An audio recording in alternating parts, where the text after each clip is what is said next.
আজকের প্রসঙ্গ খালেদা জিয়া ও তার রাজনৈতিক জীবন। এ নিয়ে আলোচনা এমন একটা সময় করতে যাচ্ছি যখন খালেদা জিয়া হসপিটালাইজড গত কয়েকদিন ধরে, এবং আমরা প্রতি মুহূর্তে তার সুস্থতা কামনা করে দোয়া করতেছি। পুরো বাংলাদেশ জুড়ে বলতে গেলে এরকম একটা আবহাওয়া ঝড় উঠেছে। আর খালেদা জিয়া যে হসপিটালে লড়তেছেন আবার আমাদের মধ্যে ফিরে আসার জন্য। এরকম একটা সময় খালেদা জিয়া, যাকে আমি গত বছর 23শে নভেম্বর হাসিনা পতন উত্তর প্রথম যখন সেনাবাহিনী দিবস পালন করা হয়, প্রতিরক্ষা বাহিনী দিবস পালন করা হয়, সেই দিনের ঘটনায় আমি একটা লেখা লিখেছিলাম। আমাদের রাজনৈতিক মুরব্বী উনি, আমাদের রাজনৈতিক মুরব্বী খুব একটা নাই, অবিতর্কিত মানুষজন পাওয়া খুব মুশকিল। সেই বিচারে আমি বলেছিলাম উনি এখনো আমাদের রাজনৈতিক মুরব্বীর ভূমিকা, উনি নিজের দলের ঊর্ধ্বে উঠে গেছেন। উনি আমাদের রাজনীতিগতভাবে, জনগোষ্ঠীগতভাবে বাংলাদেশের আমাদের কাছে উনি একটা খুবই গুরুত্বপূর্ণ রোল, রাজনৈতিক ভূমিকা রেখে যাওয়া একটা ব্যক্তিত্ব। আমি সবসময় তার বেলায় একটা শব্দ ব্যবহার করি, তার ব্যক্তিত্ব।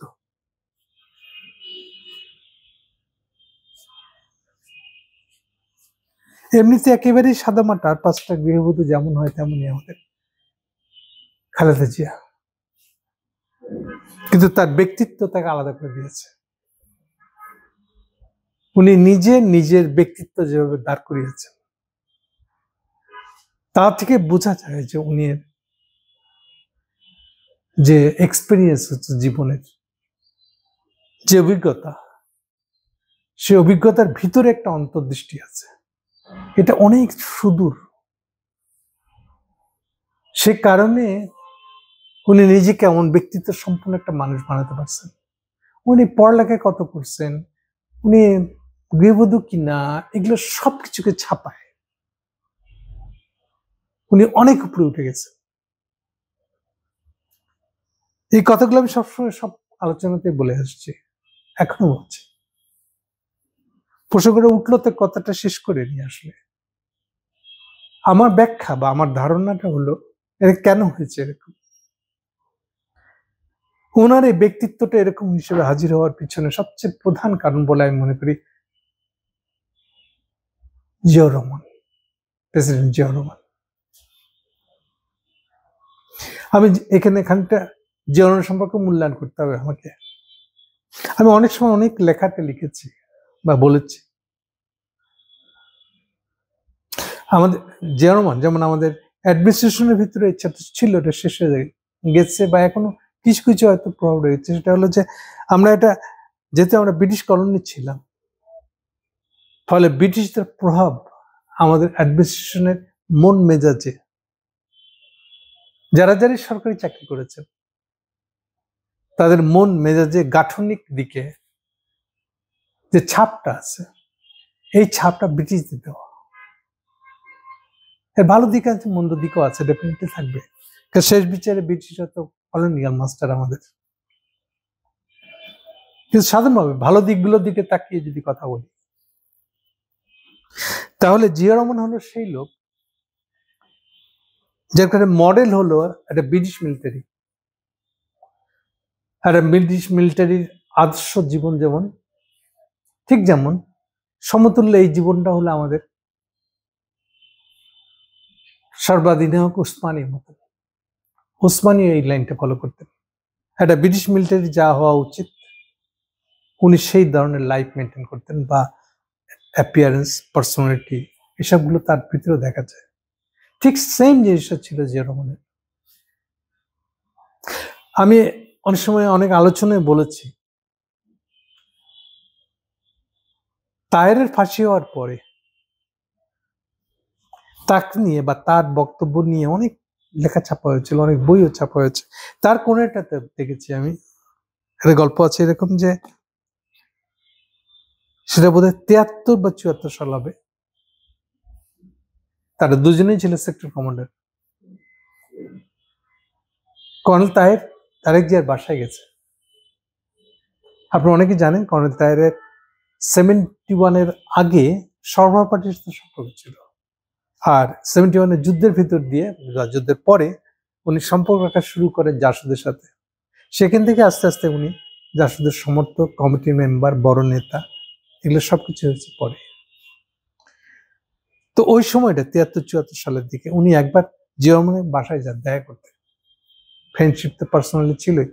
সেই আলোচনার সময় উনি বলেছিলেন, মানে উনি যাওয়ার পরে জিয়া রহমান, বা উনি আলোচনার সময় জিয়া রহমান সরাসরি ওনাকে বলেছিলেন যে দেখো, তোমাদের একটা পলিটিক্যাল অ্যাসপিরেশন আছে, আমি তো ওরকম লাইন চিন্তা করি না, আমি একটা প্রফেশনাল সৈনিক, আমি পেশাদার সৈনিকের বাইরে অন্য কিছু চাই না।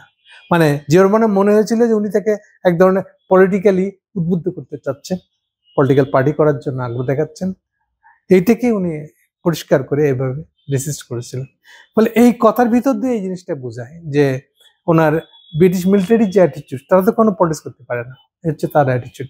কিন্তু দুঃখের বিষয় হলো যে ওনার যেভাবে মৃত্যু হয়েছে, মৃত্যু হয়নি, মৃত্যু মুখে পড়ে গেছিলেন, কোনো মতে বেঁচে গেছিলেন, খালিদ মোশাররফের কারণে গৃহবন্দী হয়েছিলেন।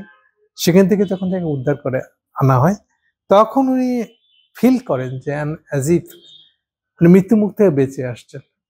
আমার ধারণা তখন তিনি আর দেশের দায় দায়িত্ব, ক্ষমতা এটা নেওয়া ছাড়া তার কোনো উপায় ছিল না।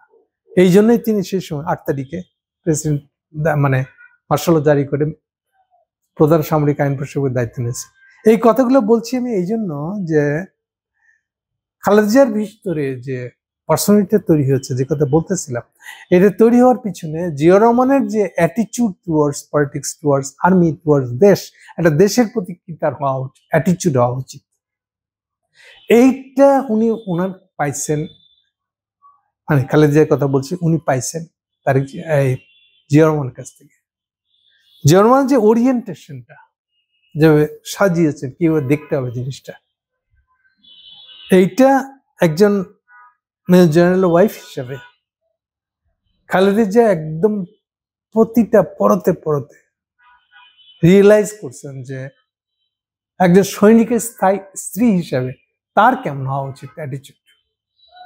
আমি এই জিনিসটাই তার ভিতরে সবসময় দেখেছি, এবং এইটি তার বিউটি, এবং একই সাথে একটা ব্যক্তিত্ব। পড়ালেখা করছেন, কি করছেন, এগুলো সবকিছু ছাপায় চলে গেছেন উনি। ফলে কম্প্রোমাইজিং টোন, দেশের স্বার্থ, সার্বভৌমত্বের প্রশ্ন, ঠিক এগুলো প্রশ্নে জিয়া রহমানের যে পজিশন, ঠিক সেম পজিশনটা আমরা দেখি খালেদা জিয়ার মধ্যে। এইটা আমাদেরকে বহু বিপজ্জনক পরিস্থিতির সময় এসছে। এগুলোর সময়ে খালেদা জিয়া প্রধানমন্ত্রী থাকা অবস্থায় খালেদা জিয়ার কারণে আমরা বেঁচে গেছি। এই জায়গাগুলো তিনি কম্প্রোমাইজ করতে দেন নাই। তুলনায় আমি যদি হাসিনার সাথে জাস্ট বেশি তুলনা করা উচিত না, এটা তুলনা করছি যে এই ব্যাপারে হাসিনা অ্যাটিচিউডটা পুরো উল্টাটা। বাবার প্রতিশোধ নিব, তাহলে আমাকে দেশে আসতে হবে, তাহলে আমাকে দেশে থেকে ক্ষমতা রাখতে হবে ইন্ডিয়া, সুতরাং ক্ষমতা আমার বাবার জন্য, সবই আমার বাবার জন্য, আমার বাবার হত্যার প্রতিশোধ, এই জন্য আমি দেশ বেঁচে দিল বেচবো, ওটা আমার এত আগ্রহ না। দেখেন পুরো দুটো জিনিস কিন্তু দুই রকম হয়ে গেছে। সেই তুলনায় খালেদা জিয়ার অবস্থা দেখেন যে না, দেশের স্বার্থের ব্যাপারটা এই জায়গাটা আনকম্প্রোমাইজিং থাকতে হবে, তাতে ওনার যাই হোক ওনাকে এটা করতে হবে। এই হলো প্রাইমারি জিনিসগুলা। আপনার আমি যেটা আমার মূল্যায়নে, তার প্রথম খালেদা জিয়ার সম্পর্কে মূল্যায়ন হলো তার ব্যক্তিত্ব। আমি ঘুরে ফিরে তার ব্যক্তিত্বটা আমাকে অ্যাট্রাক্ট করে। না, পলিটিক্যালি বহু ভুল করছেন, ভুলের তো শেষ নেই। এটার সম্পর্কে আমার একটা ধারণা আমি বলেছি যে 2000 সালের আগের পলিটিক্স আমাদের মতন দেশের রাজনীতি যেমন ছিল, আর 2001 সালের পরের রাজনীতি বা 1 সাল থেকে যে রাজনীতি, এটা সম্পূর্ণ আলাদা। যেমন ধরেন স্পেসিফিক্যালি বললে 2000 সালের আগে পর্যন্ত রাজনীতি ছিল, ইন্টারন্যাশনাল পলিটিক্সটা এত ভারী ছিল না, এর কোনো ইম্প্যাক্ট আমাদের লোকাল রাজনৈতিক লেভেল, আমাদের দেশের রাজনীতিতে এত বড় কিছু পড়ে না। ফলে ওটা আপনি দেশপ্রেমিকতা, সার্বভৌমত্ব বোঝা, দেশের স্বার্থ বোঝা, একটু মোটা দাগে এগুলো জিনিস থাকলেই আপনার চলে। জাস্ট এইটুক জায়গায় কান খাড়া করে রাখেন যে এগুলো জায়গায় আমি কম্প্রোমাইজ করবো না, বাকি সবকিছু করবেন আপনি, বাকি সবকিছু ইজিলি আপনি দেখতে পারেন, সাধারণ বুদ্ধিতে যা দেখা যায়। কিন্তু 2001 সাল থেকে পলিটিক্স যখন জটিল হয়ে যায়, বিশেষ করে বুশের আমলে, ওয়ারেন টেররের আমলে, এটা এমন জটিলতার জায়গায় চলে যায় যে তখন আর একটা সিম্পলি আপনার একটা গৃহবধূর বুদ্ধি দিয়ে একটা ব্যক্তিত্ববান মানুষ হিসেবেই এটাকে হ্যান্ডেল করতে পারাটা এটা কঠিন হয়ে যায়। এর উপরে এসে যায় আমাদের বাংলাদেশের বামপন্থীদের সমস্যা, চিন্তার সমস্যা। তারাই তাকে প্ররোচিত করে বুদ্ধি দিয়ে, ভুল বুদ্ধি দিয়ে, না ভুল করে তারাও খুব ইন্টেনশনালি দিয়েছে তাও বলবো না, কিন্তু ওদের চিন্তাটা ওইরকম প্রবলেমেটিক, ফলে খালেদা জিয়াকে প্রবলেম ফেলেছেন তারা। সেই প্রবলেম থেকে তিনি আর কখনোই বেরোতে পারেন নাই। এলো ওভারঅল একটা মূল্যায়ন। এবারে স্পেসিফিক জায়গায় যাই আমরা। অনেকের ধারণা, যেমন আমরা অনেকে বলি যে বাংলাদেশের রাজনৈতিক দলগুলো পরিবার কেন্দ্রিক রাজনৈতিক দল। এই জায়গাটায় পার্টিকুলার স্পেসিফিক্যালি বললে খালেদা জিয়ার বেলায় না, স্ট্রেট বললে জিয়া রহমান মারা যাচ্ছেন 81 সালে, 1981 30শে মে।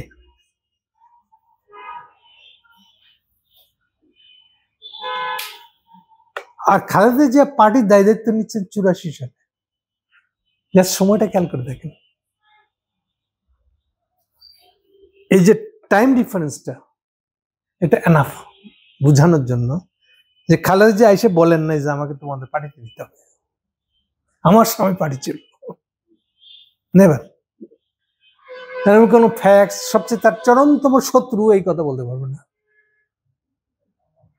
এরকমটা হলো কেন? তাহলে অ্যাকচুয়ালি হয়েছিল কি করে? এখান থেকে শুরু করতেছি। আসলে খালেদা জিয়ার রাজনৈতিক জীবনের ইতিহাস ওখান থেকে শুরু হচ্ছে। তাহলে 81 সালে জিয়া রহমান মারা যাওয়ার পরে, এটা বলা হয়নি আমার কখনো, এরকম ভাবে ভিডিও করে বলতে পারলে ভালো হতো, একদিন বলবো হয়তো। সেটা হলো যে জিয়া রহমানের মরার পরে এখন কতজন ইতিহাস লিখতেছে, বিশাল বিজ্ঞ। জিয়া রহমানকে কেন মারা হয়েছিল, কে মারছিল? বেশিরভাগই একটা ক্যাম্পেইন হয় যেটা ইন্ডিয়া মারাইছিল। আমি তাদেরটা না, হ্যাঁ কিছু বলবো না, আমি আমারটা বলবো। আমি মনে করি জিয়া রহমানকে যারা মারছিল, জিয়া রহমানকে আমেরিকানরা মেরেছে মূলত ওয়ার্ল্ড ব্যাংকের রিকোয়েস্টে। এর চেয়ে বেশি ডিটেলে এখন আমি যাব না, তার প্রসঙ্গ বদলে যাবে, আমি খালি এখানে থাকবো। ফলে এই কাজটা করেছিল এরশাদ, মানে এক্সিকিউশনাল পার্টটা করেছিল এরশাদ। প্যাস লাগাইছিল সে মুক্তিযুদ্ধ অমুক্তিযুদ্ধ নিয়ে। আর্মির ভিতরে ডিভিশন ছিল, মঞ্জুর অ্যান্ড গং, মঞ্জুর মতো আরো অনেকে, শকত আলী যেরকম, মীর শকত, এরা এক একজন ফ্রিডম ফাইটার। আমাকে সেনার বাহিনীর চিফ বানাতে হবে, কারণ জিয়া রহমান 79-এ আর্মি থেকে নিজেকে কমপ্লিটলি উইথড্র করছেন, নিয়ে গেছেন সিভিলিয়ানদের প্রেসিডেন্ট এই হিসাবে। ফলে 80 সাল থেকে এই গন্ডগোলটা তুঙ্গে উঠতেছিল, আস্তে আস্তে ভিতরে ভিতরে ফুপায় উঠছিল।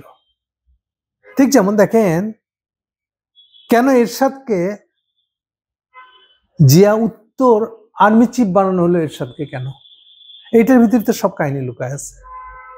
কারণ মুক্তিযোদ্ধাদের মধ্যে ঝগড়া লাগছিল, অমীমাংসিত ঝগড়া, যে কে চিফ হবে।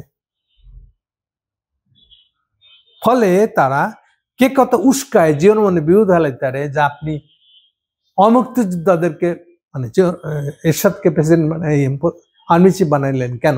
তো জিয়া রহমান খুব খারাপ কাজ করছে, বোঝা যাচ্ছে এই যে অভিযোগটা। আবার দেখেন আমি কিছু ফ্যাক্টস দিচ্ছি যেটা অনেক কিছু ইনফরমেশন দিয়ে দেয় আপনাদেরকে অটোমেটিক্যালি। ঠিক যেমন মঞ্জুর খানের 24th ডিভিশনে, 24th ডিভিশন মানে 24th, এটা বাংলায়, ইংরেজিতে হয় ভালো। 24th ডিভিশন মানে চট্টগ্রাম আর কি, চট্টগ্রাম ওই জিওসি যার আন্ডারে, ওটা 24th ডিভিশন বলে। 24th, এই জন্য 24th বলতেছি। আবার উল্টাটা 24 ডিভিশনে যাকে পাঠানো হয় এর অর্থ হলো তাকে ঢাকা রাখতে চায় না আর্মি চিফ।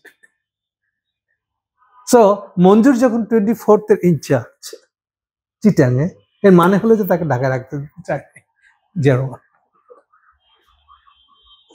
সো এক ইনফরমেশন উল্টা ইনফরমেশন অনেক কিছু বলে ফেলে, আপনি জানেন বা না জানেন। অনেক সময় পজিটিভলিও রাখে যে তাকে দিয়ে ইদানিং যেটা রাখার চেষ্টা করছে, যে এখনো রাখতে পারে নাই, সেটা হলো এখন ইউপিডিএফ এর আনাগোনা ইন্ডিয়ানদের সমস্যা তৈরি করতেছে, ইউপিডিএফ কে পাঠায় তাদের আশ্রয়স্থল ইন্ডিয়াতে। ওইটার দায়িত্ব কিন্তু 24 ডিভিশনের উপরে পড়ে, তার এখতিয়ার আর কি ওইটা। স্যার অনেক সময় 24 ডিভিশনকে রাখা হয় ইউপিডিএফ এর অত্যাচারটাকে কিভাবে হ্যান্ডেল করতে চায় প্রেজেন্ট আর্মি চিফ, তার সঙ্গে সম্পর্কিত হয় ব্যাপারটা। হ্যাঁ, এর বেশি ডিটেল আমি ওদিকে যাচ্ছি না। তো মঞ্জুর যে 24 ডিভিশন আছে, এটা মানে হলো এটা is one of the competitor. আচ্ছা, এরশাদের ব্যাকগ্রাউন্ড কি? এরশাদের ব্যাকগ্রাউন্ড হলো যারা পাকিস্তান ফেরত আর্মি অফিসার, অর্থাৎ যারা মুক্তিযুদ্ধে জয়েন করে নাই। মানে ব্যাপারটা হলো যখন 71 যুদ্ধটা 25শে মার্চ থেকে শুরু হয়ে যায়, তখন যাদের জোশ ছিল সে পালাই হলো চলে আসছে ইন্ডিয়া হয়ে, আর যে এটাকে সুযোগ হিসেবে নিতে চাইছে যে ভাই আমি তো পাকিস্তানে থেকে গেছি, বলে আমি তো আসতে পারলাম না, বলে আমার মুক্তিযুদ্ধে যাওয়ার দরকার। এরশাদ হলো সেই ধরনের ক্যাটাগরি। তায়ের যেমন কোথায় অ্যাবোটাবাদ থেকে ঘুরে ঘুরে ঘুরে ঘুরে পায়ে হেঁটে ইন্ডিয়া ঢুকে ইন্ডিয়া দিয়ে সে বাংলাদেশে এসে যুদ্ধে অংশগ্রহণ করছে, সেক্টর কমান্ডার হচ্ছে। এরকম অনেকেই আছে যারা পাকিস্তান থেকে পালায় চলে আসছে। পালায় আসা মানে রিস্কি, ধরা পড়লে তো এমনিতে তো কোর্ট মার্শাল হবেই, আর ধরা পড়লে তো একেবারে গুলি করে মেরে দেওয়া হবে।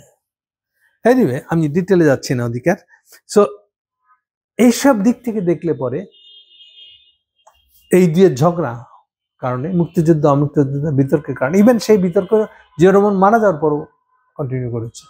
এখান থেকে আসলে এই যে শাহরিয়ার কবিরা যে উঠে আসছে, ওটা তারা ছিল ওই পার্টে। শাহরিয়ার কবির, কর্নেল নুরুজ্জামান, আমি এদের সঙ্গে প্রত্যক্ষভাবে যোগাযোগ সম্পর্ক ছিল। শাহরিয়ার কবির বাসায় অনেক মিটিং করছি আমরা, সেসব কাহিনী ওখান থেকে জানি আমরা,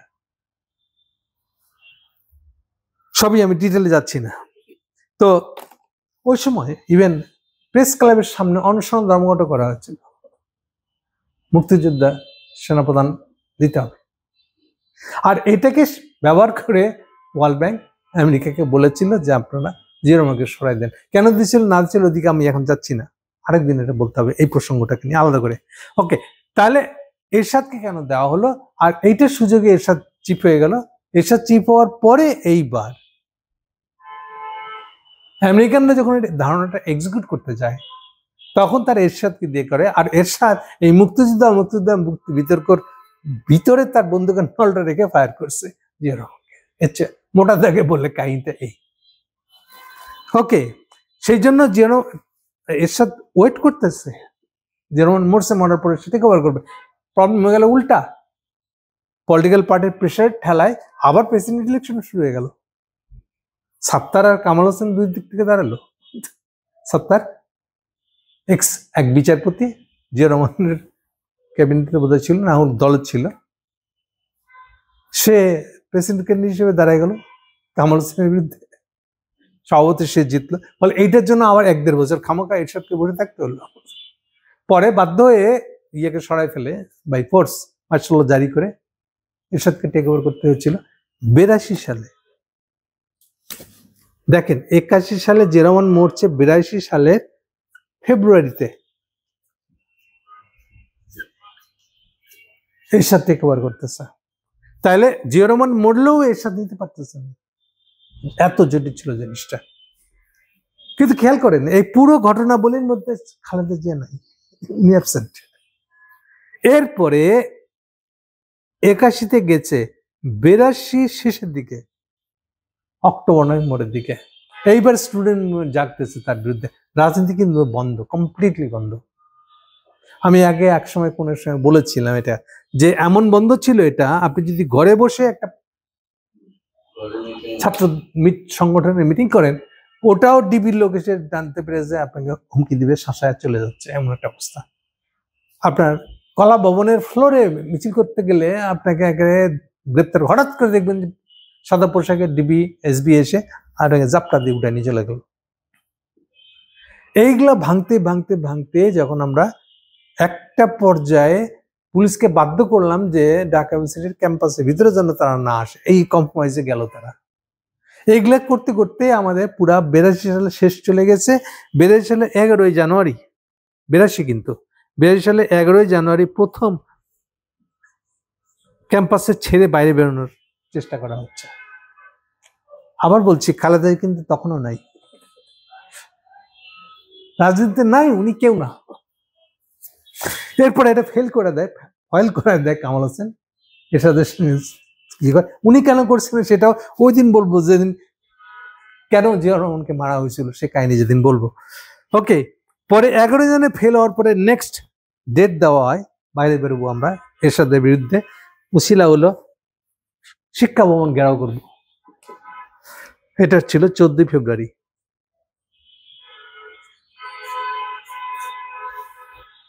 ওই একই, আচ্ছা এটা 82-তেও হলো না, 83-তে, 14 ফেব্রুয়ারিতে কিন্তু 83, তখনও খেলা দিয়ে নাই।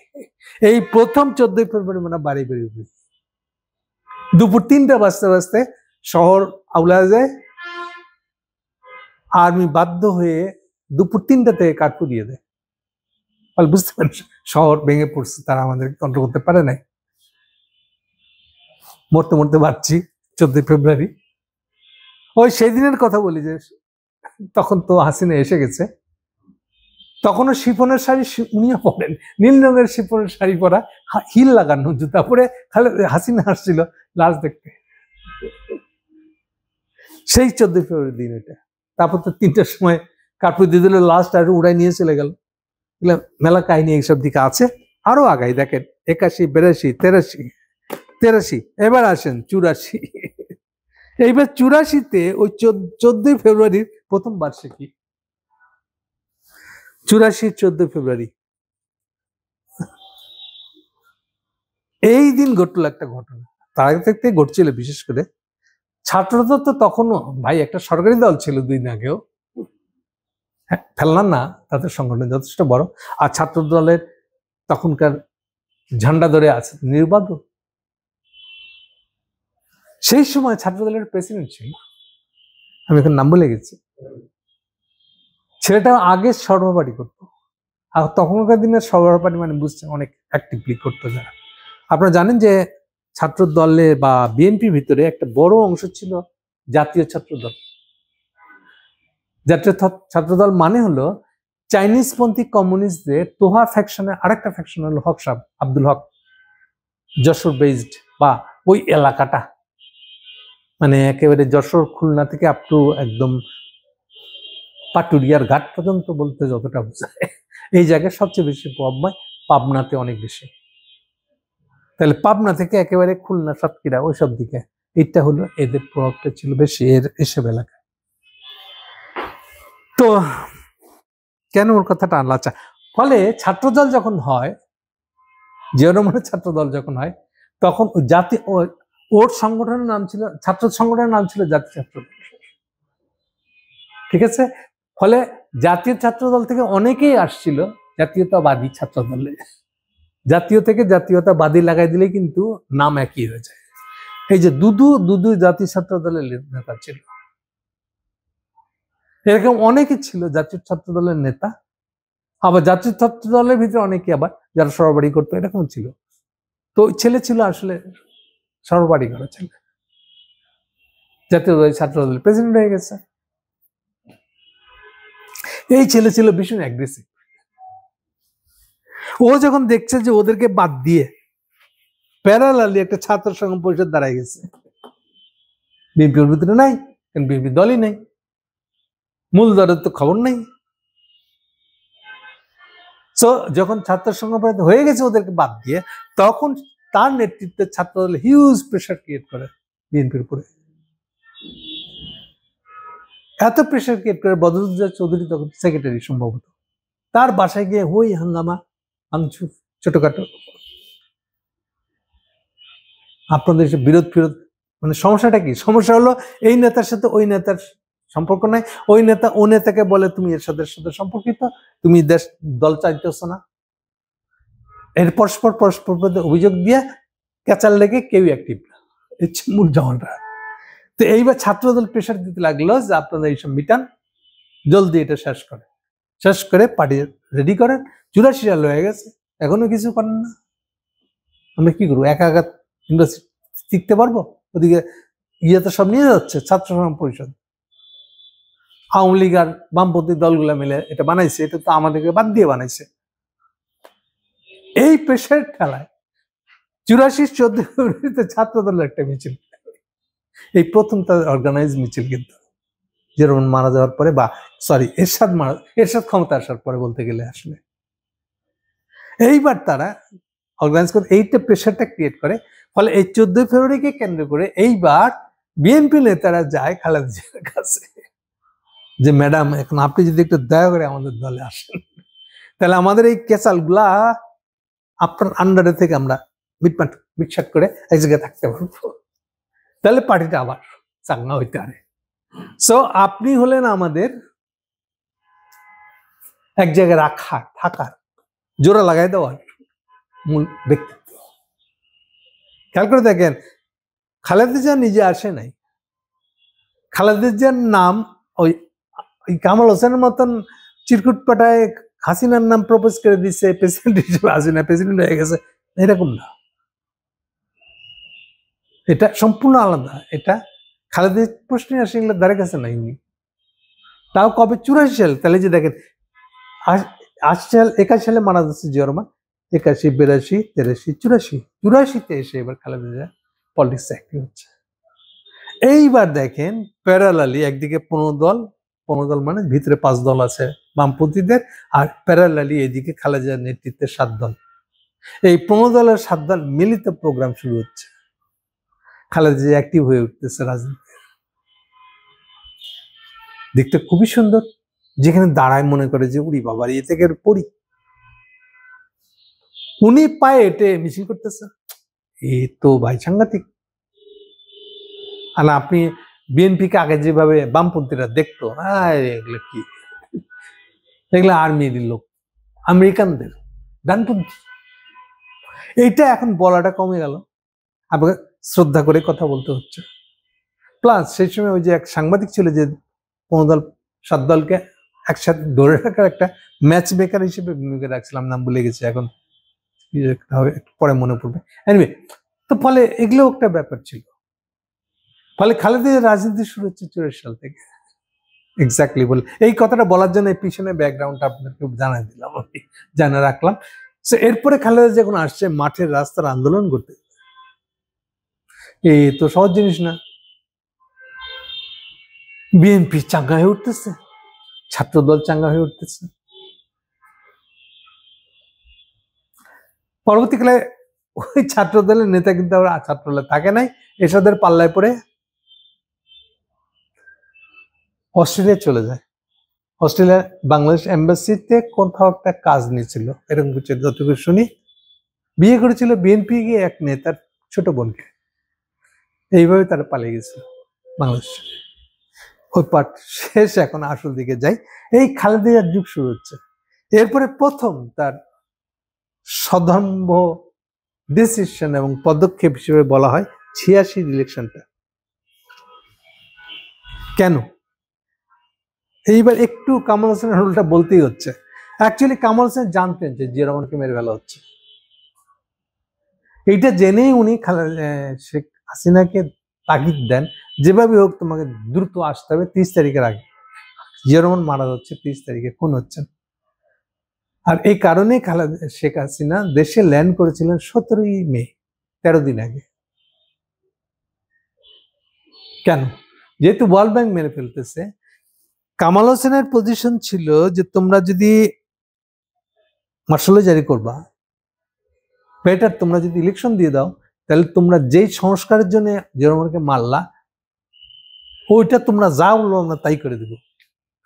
জিয়া রহমান এ তো মিলিটারিদের দল, এ তো ঠিক না, রাজনৈতিক দল তো আমরাই, আর আমরা তোমরা যেটা বলবো সেটাই শুনবো। ফলে ইলেকশন মিশন কিছু একটা দিয়ে আমাদেরকে এনে দাও। এই হচ্ছে কামাল হোসেন লাইন। এই লাইনটা উনি পার্সু করে যাচ্ছেন 21 সাল থেকে 86 সাল পর্যন্ত। এই কারণে উনি ততই শেখ হাসিনাকে দাবড়ায় নিচে, এই কি বুঝাস তোর চাচা আমরা, এই অ্যাটিটিউড নিয়ে কথা বলতে হবে। আর এইটাই হাসিনা ব্রেক করে উপরে ফেলায় দেয় কামাল হোসেনকে 91-এ। সময় লেগে যায় তার। আমি সেই সময় আমার ছাত্রলীগের বন্ধুদের, মানে আওয়ামী লীগের ছাত্রলীগের বন্ধুদের কাছে শুনেছি হাসিনা তাদেরকে প্ল্যান দিচ্ছে 25 সালের আগে আমরা ক্ষমতায় যাবো না, মানে দলটাকে পুরো কন্ট্রোল করতে হবে আগে। এই বুড়া ওরা বলতো চাচাদেরকে বাদ দিতে, মানে কামাল হোসেনের গংদেরকে বাদ দিতে হবে। এই চাচাদের মধ্যে একমাত্র এই পাপনের বাপ মানে আমাদের জিল্লুর ছাড়া সবগুলো চাচারা গোষ্ঠীকে হাসিনা খেদেছিল, কামাল হোসেন সহ। সময় লেগেছিল একটু আগে। যাই হোক, 86 ইলেকশনটা ইম্পর্টেন্ট ছিল এই জন্য যে 86 ইলেকশনে এইবার মিটিং বসছে 15 দলে ইলেকশনে যাবে কিনা। খালেদা জিয়া অলরেডি ঘোষণা করেছে 7 দল ইলেকশনে যাবে না। এই পড়ছে বিপদে আওয়ামী লীগেরা। কামাল হোসেন প্রেশার দিচ্ছেন, নো এখনই তো ভালো সময়, আমাদের ইলেকশনে যাইতে হবে। তাহলে ইলেকশনে গেলে আমরা নিজেকে আরো কন্টেন্ডার, ক্ষমতার প্রার্থী হিসেবে নিজেকে তুলে ধরবো। তাইলে এবার তো ওয়ার্ল্ড ব্যাংক আমাদেরকে ওকে করে দিবে, তাহলে আমরা ক্ষমতা চলে যাবো। আর বিএনপির তো সেনাবাহিনীর দল, এটা তো শেষ হয়ে যাবে। ওই লাইনটা সে তখনও পার্শ্ব করতেছে। 15 দলের মিটিং এ পার্টির ডিসিশন আসছে যে ইলেকশনের পক্ষে যাবে তারা। এখন মিটিং এ বলতে পারতেছে না, হচকচাচ্ছে শেখ হাসিনা।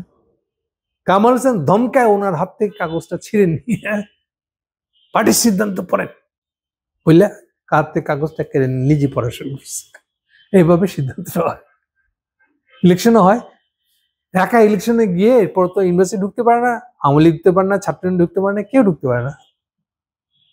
ফলে যত পারা যায় এই ইলেকশনটাকে ডিজাইন করা ছাড়া তার উপায় ছিল না। আর খালেদা জিয়া ততই আপোষণী নেতৃত্ব হিসেবে কারা হয়ে গেছে। এইটাই 87 নভেম্বর আবার দুইটাকে পার্টি এক করে, মানে দুইটা জোটকে এক করে, 15 দলের 7 দলকে এক করে, এইটাই 10 নভেম্বর এরশাদের বিরোধী সবাই আমরা একসাথে আন্দোলন করবো, 15 দল 7 দল যার যার জায়গায় বসে একসাথে করব। আর এইটা করতে গিয়ে এইবার করার আগে ওই 86 ইলেকশনে আওয়ামী লীগ যতগুলো জায়গায় জিতছিল এই সবগুলো এমপিকে পদত্যাগপত্র দিতে হয়। ফলে তারা কেউই 86 ইলেকশনটা করে কোনো লাভ করতে পারে না। কিন্তু ততই আপসী নেত্রী হিসেবে তার ইমেজ খারাপ করে ফেলতেছে খালেদা জিয়া। এটি 87 মুভমেন্ট এরশাদ করলে কি পর বছর আর ইলেকশন দিয়া আবার সিট সব ভর্তি করে নিজেদের মতন করে সে আর বিরোধী দলের নেতা হয়ে গেল আসম আব্দুর রব, সে আরেকদিকে চলে গেল রাজনীতি। এটাই পরে হাসিনা এরশাদ পড়ে গেল ইয়ের কারণে, আপনার ইরাকের সাদ্দাম হোসেন কুয়েত দখল করছিল, এই গন্ডগোলের কারণে আমেরিকার বাবা বুশ তখন ক্ষমতায়, মানে ছেলে বুশ না, ছেলের বাবা ছিল তখন প্রেসিডেন্ট, সে ইরাকে হামলা দেয়। হামলার কারণে তেলের দাম বেড়ে যায় মারাত্মকভাবে সবগুলো দেশে।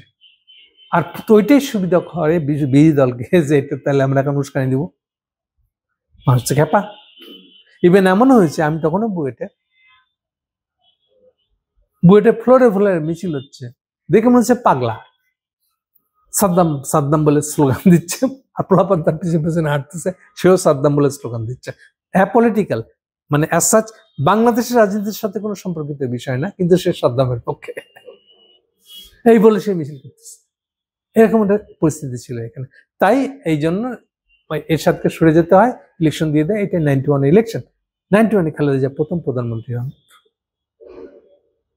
আপনার নেতৃত্ব মাঠে আপনি প্রমাণিত দেখতে পাচ্ছেন। দলের ভিতরে যত ক্যাচাল, তার ব্যক্তিত্বের সামনে কারো সাহস আছে? আপনি দলবাজি করবেন, ফ্যাকশনাল কোনো কিছু একটা করবেন।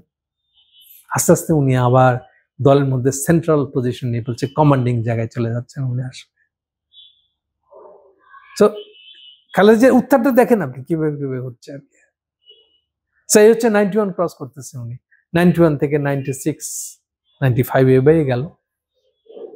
96 গিয়ে তখন বলা হচ্ছে যে এবার এই যে আবার হাসিনা জোরদার আন্দোলন, এই ফাঁকে আবার এই যে আপনার রুমির মা জাহানারা ইমামদের আন্দোলন, গোলাম আজমের নাগরিকত্ব, কোর্টে কিছু করার ছিল না, কোর্টের চিফ জাস্টিস তখন ফেভারে, কিন্তু উনার যে রায়টা দিল, ওনারা বলতেছেন গোলাম আজম কি ছিল এইটা কি আপনার পেপার কাটিং দেখে প্রমাণ হবে?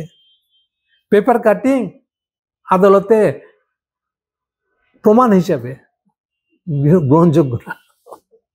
সো পেপার কাটিং দেখায় গোলাম আজমের অপরাধ প্রমাণ করা যাবে না। গোলাম আজমের অপরাধ প্রমাণ করতে হলে সুনির্দিষ্ট গেজেট দেখান ওই সময়, তাহলে না আপনি বলতে পারবেন গোলাম আজম কি অপরাধ করছে।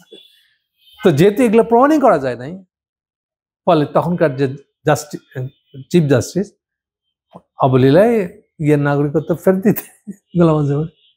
সো নাগরিকত্ব মামলায় হেরে যায় মূল কারণ হলো যে আপনি কিছুই প্রমাণ হাজির করেন নাই, খালি জোসে আসেন আমরা মুক্তিযোদ্ধা, গোলাম আজম মুক্তি, সবই ছিল সত্য সবই, কিন্তু আদালত আর রাজনৈতিক পাড়ার আলাপ তো এক জিনিস না।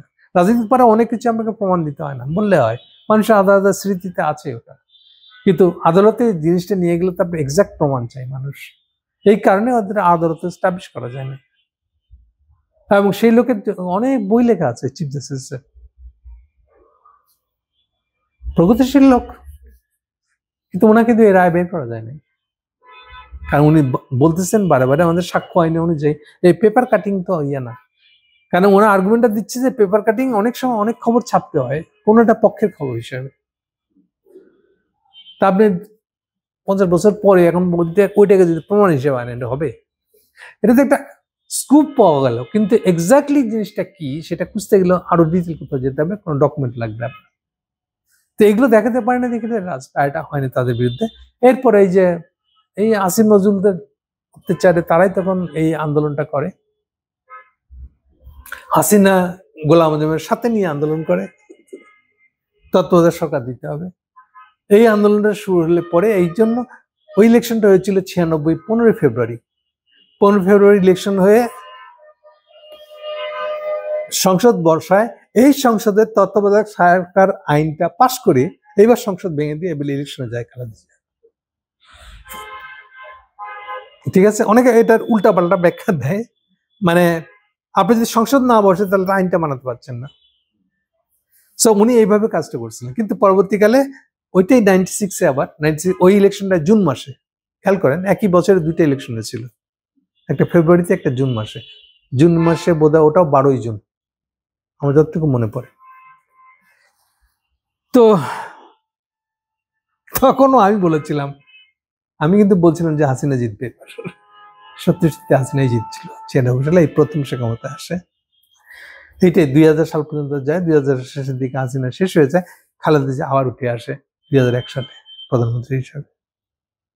এই জন্য খালেদা জিয়াকে 3বারের প্রধানমন্ত্রী বলা হয়, 91, 96 না 91, 96 ফেব্রুয়ারিটা, আর 2001 3বারের প্রধানমন্ত্রী ওই হিসেবে বলা হয়। এনিওয়ে, যে কথা বলতেছিলাম, তো 2001 সালটাই তখন তো আমি বলেছি যে গ্লোবাল রাজনীতি ঘোলাটে হয়ে গেছে, মানে সিম্পল জায়গাটা নাই আর, ইন্টারন্যাশনাল স্বার্থগুলা, মানে যেটা লোকাল রাজনীতি সেটা সবসময় গ্লোবাল রাজনীতির একটা ছায়া হিসেবে কাজ করত। অর্থাৎ গ্লোবাল রাজনীতি মানে যেটা লোকাল রাজনীতি বলে কিছু থাকে নাই আর, যা লোকাল তাই একই সঙ্গে গ্লোবাল। এ হচ্ছে 2001 সালের পরেকার রাজনীতি। ফলে যেটা খালেদা জিয়ার পক্ষে অতটা ইয়ে করা সম্ভব হয় নাই। এসব ক্ষেত্রে যা হয় আর কি, আপনার কনসালটেন্ট নিয়োগ করতে হয়, তাদের পরামর্শ শুনতে। আবার কনসালটেন্ট নিয়োগ করতে গেলে খুব সাবধান, মানে সেই যদি আবার কমিউনিস্ট হয় তাহলে তো আপনাকে আউ লাগবে। তো ঠিক তাই হয়েছে আসলে খালেদা জিয়ার বেলায়, একেবারে যে কনসালটেন্ট ছিল না তা না, বলা ভুল হবে। সো অনেকগুলো পয়েন্টে এই বামপন্থীরা তাকে যে পরামর্শ দিচ্ছে, এই পরামর্শগুলো খালেদা জিয়াকে একেবারে রং ট্র্যাকে নিয়ে গেছে। সবচেয়ে ডিজাস্টারাস কাণ্ড করছে যে বিএনপির সাথে জেএমবির সম্পর্ক করে দেব, এইটা খালেদা জিয়ার একদম ডাউনফলের কারণ হয়ে দাঁড়াইছে, বা হোল ওয়েস্ট হাত ছেড়ে দেওয়ার একটা উপায় হিসেবে দেখছে এটা। প্লাস এইটাই পরে এটারই হাত ধরে নিজেদের খারাপ মতলবটা যে তারা ওয়ারেন্ট ইয়েকে আপনার বাংলাদেশকে ইন্ডিয়া হাতে তুলে দিবে, যাতে ইন্ডিয়াকে দিয়ে তারা চীন ঠেকে। এই যে চীন ঠেকানোর পারপাস তখন স্টাবলিশ হয়ে গেছে আমেরিকানদের কাছে, ফলে তারা ওই পারপাসে বাংলাদেশকে ব্যবহার করবে। তাহলে খালেদা জিয়াকে দুচ্ছাই করবে তারা ওই যুক্তিতে, যেহেতু খালেদা জিয়ার সঙ্গে জেএমবির সম্পর্ক হয়েছিল, গাছে মেরে টাঙায় ডাকছে, খালেদা জিয়া প্রধানমন্ত্রী। খালেদা জিয়া এইটুকু বুঝতে পারে নাই যে আমি যদি জেএমবির সাথে অ্যালায়েন্স করি আর তারা যদি একটা লোককে মেরে গাছে টাঙায় রাখে, তাহলে ক্ষমতা কে আছে, আমি না জেএমবি? এই সহজ দিকগুলো খালেদা জিয়ার মাথায় ঢুকে নাই, বা এই দিক থেকে চিন্তা করতে তাকে হেল্প করা হয় নাই। প্লাস বাই দিস টাইম ক্ষমতা আবার দুই জায়গায় হয়ে গেছে, একদিকে তারেক জিয়াকে কেন্দ্র করে আরেকটা ক্ষমতার কেন্দ্র ইয়াংদের, এটাও একটা পয়েন্ট ছিল।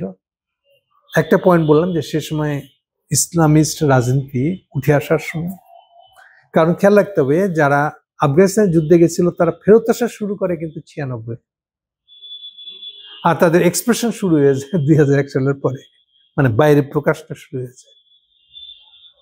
এই ইম্প্যাক্টটা খালেদা জিয়ার পক্ষে হ্যান্ডেল করা সম্ভব হয় না, আর তার যারা বুদ্ধিদাতা ছিল তারা তাকে মিসগাইডেড করছে, জেনে বা না জেনে, যেটাই হোক না কেন। ফলে তখন থেকে তার যে আনকন্ট্রোল চলে যায়, আর পরবর্তীকালে হাসিনার যে টর্চার, তাকে বয়স বাড়ছে আর তাকে জেলখানার মধ্যে টর্চার করা হচ্ছে, এই সব মিলে তার রাজনৈতিক জীবনটা অনেক ছোট হয়ে গেছে। এত দ্রুত তার রাজনৈতিক জীবন শেষ হওয়ার কোনো কারণ ছিল না, নর্মাল থাকলে পরে। তাকে যেভাবে শাস্তি দিয়েছে, এই শাস্তি দিয়ে তাকে মেরে ফেলছে। আসলে বলতে গেলে মানুষটাকে মেরে ফেলা বলতে যা বোঝায়, মানে শারীরিকভাবে উনি আর থাকতে পারেনি। স্টিল ওই বালির ট্রাকের দিনে তার যে বক্তৃতা, এই গোপালী, এই মেয়ে এদিকে আসো, মেয়ে পুলিশকে ডাকতেছে, বাড়ি কোথায়? গোপালী, গোপালগঞ্জ থাকবে না। তাকে বাসার দরজায় বালির ট্রাক বসাই দিয়ে তাকে বাসা থেকে বেরোতে, 29 ডিসেম্বরের কাহিনী বলতেছে। সেই দিনও সে গেট এই পর্যন্ত এসে গেটে দাঁড়া এরকম ঝাড়ি বক্তৃতা দিতেছে, ডাইককে নিয়ে, পুলিশ ডাইকে নিয়ে হুমকি দিতেছে। এগুলো হচ্ছে ব্যক্তিত্ব। সো যে কথা বলতেছিলাম, যে খালেদা জিয়া টিকে আছে পার্সোনালিটির জন্য। বাংলাদেশের জনগোষ্ঠীগত স্বার্থ যদি বলি মানুষদের, তাহলে জনগোষ্ঠীগত স্বার্থ হিসেবে আমাদের তো অন্তত সার্বভৌমত্বটা তো রক্ষা করতে হবে। এই সার্বভৌমত্বের জিনিসটা বুঝবে কে? এইটা খালেদা জিয়াকে বুঝিয়েছে একটা মিলিটারি মাইন্ড, তার স্বামী। আবার জিয়া রহমানকে দেখা হয় আরেকটা জায়গা থেকে। আমরা সবাই জানি যে 71-এ কিভাবে আমরা সকল স্বাধীন হয়েছি। ইন্ডিয়ানরা সবভাবে চেষ্টা করছে যেন এটাকে একটা তার অধীনস্থ একটা ভূখণ্ড হিসেবে খাড়া রাখা যায়, কোনোভাবে তার আর্মি যেন খাড়া না হয়ে যায়। সার্বভৌমত্বের কোশ্চেন এগুলো তো রক্ষা করবে ওরাই। ঠিক এই জিনিসটাই বদলাইছে জিয়া রহমান যখন উনি ক্ষমতা নিয়েছেন, অনিচ্ছাকৃত। উনি তো করবেন না, কিন্তু পরিস্থিতি এমন দাঁড়িয়েছে ওনার পক্ষে এখন যদি না করে তাহলে ওনাকে মেরে ফেলবে সৈনিকরা, অবস্থাটা এরকম। ফলে ওনাকে দায়িত্ব নিতে হচ্ছে। এবার দায়িত্ব নিয়ে উনি এইবার আর্মি গড়ে তুলছেন।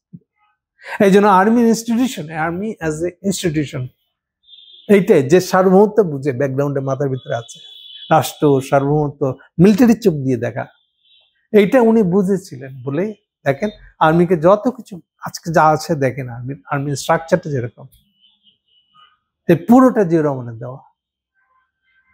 আপনি যে কোনো তরুণ অফিসারদেরকে জিজ্ঞেস করেন তার ট্রেনিং এর সময় কি কি জিনিস পাইছে, প্রত্যেকে বলবে সবটাই শুরু হয়েছে জিয়া রহমান হাতে। জিয়া রহমানের আগে এই জিনিসগুলো ছিল না, এই ধরনের ইনস্টিটিউশন ছিল না এটা। আর এই জিয়া রহমানেরই একদম সঠিক প্রতিনিধি হিসাবে, জিয়া রহমানের ওয়াইফ হিসেবে, এরকম একটা সৈনিকের স্ত্রী যেমন হওয়া উচিত, সেই আদর্শ স্ত্রীটাই হলে আসলে খালেদা জিয়া। সৈনিকের আদর্শ স্ত্রীর নাম হলো খালেদা জিয়া। এই কথাটা যদি আমরা মনে রাখি, তাহলে কেন খালেদা জিয়া স্বাধীনতা সার্বভৌমত্বের প্রতীক হয়ে উঠতে পারছেন, এর ব্যাকগ্রাউন্ডটা আমরা খুঁজে পাবো। কিন্তু সরি, এর সাথে আবার তারেক জিয়াকে মিলাবেন না, এটা সম্পূর্ণ নতুন, এটা নতুন যুগ, নতুন ক্লাস, মানে ডিলিঙ্ক বলতে পারেন, এখান থেকে ডিলিঙ্ক হয়ে গেছে। তো খালেদা জিয়ার যুগটাই আসলে বিএনপির জন্য ফুল স্টপ। আসলে এরপরে এইটা বিএনপি নাই, জিয়া রহমানের বিএনপি আর ওইটা নাও। এটা সম্পূর্ণ নতুন দিকে যাত্রা করছে। এনিওয়ে, খালেদা জিয়াকে স্যালুট জানাবো। Thank you.